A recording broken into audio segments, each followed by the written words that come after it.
এয়া এখন মেপ হয় মই বাস্তু ভিজিটৰ কাৰণে আহিছিলোঁ আৰু তাত গৈ কিনে দেখিছোঁ যে তেওঁলোকৰ মেপখন বা তেওঁলোকৰ গোটেই প্লটটোৱে ইৰেগুলাৰ ৰেক্টেংগুলাৰ শ্বেপত আছে, ষ্টেপ টাইপৰ শ্বেপত আছে। তো এনেকুৱা প্লটত আমি ব্ৰহ্মস্থান উলিয়াবলৈ অকণমান দিগদাৰ হয়, কাৰণ বহুতখিনি পজিটিভ জোন কাট খাই যায় বা ধৰিলেও কিছুমান জোন ইম্বেলেঞ্চ হৈ যায়।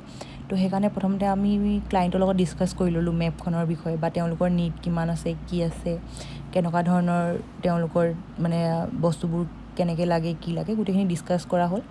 আৰু তেওঁলোকে অলৰেডি কনষ্ট্ৰাকশ্যন কৰা প্ৰপাৰ্টিত মোক ইনভাইট কৰিছিলে, 2খন শ্বট অলৰেডি তেওঁলোকে দিছিলে।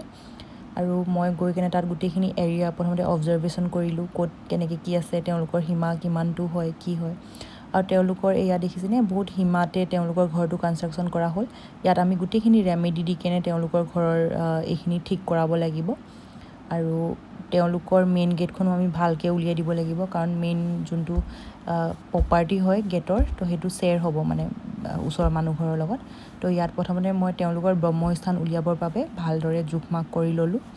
আৰু এইটো আমাৰ কাৰণে খুব ইম্পৰ্টেণ্ট আছিলে, কাৰণ ব্ৰহ্মস্থানটো আমি ভালদৰে উলিয়ালেহে গোটেই ঘৰটো জোন আউট মানে জোনখিনি বেলেঞ্চ কৰাই কিনে মিলাব পাৰিম। তো আপোনালোকৰো যদি কোনোবাই এনেকুৱা প্ৰপাৰ্টি ল'লে তেন্তে আপোনালোকে মোক ইনভাইট কৰিব পাৰে বাস্তুৰ কাৰণে, কাৰণ এইটো যদি আপোনালোকে ভালকৈ বেলেঞ্চ নকৰে তেন্তে পাছলৈ গৈ কিনে আপোনালোকক অকণমান প্ৰব্লেম দিব পাৰে। আৰু তেওঁলোকৰ যিহেতু এতিয়া মোৰ যাৰ ক্লাইণ্ট হয়, তেওঁলোকে পাছত ফিউচাৰত মানে ওপৰত অকণমান বেলেগ কমাৰ্চিয়েল টাইপৰো ইউজ কৰিব আৰু এটা ফ্ল'ৰত নিজে থাকিব। তো গোটেইখিনি চাই তেওঁলোকৰ নিড হিচাপে আমি গোটেইখিনি তেওঁলোকক ডিজাইন কৰি দিম, যদি কিবা চেঞ্জেছ কৰিবলগীয়া হয় কৰাই দিম।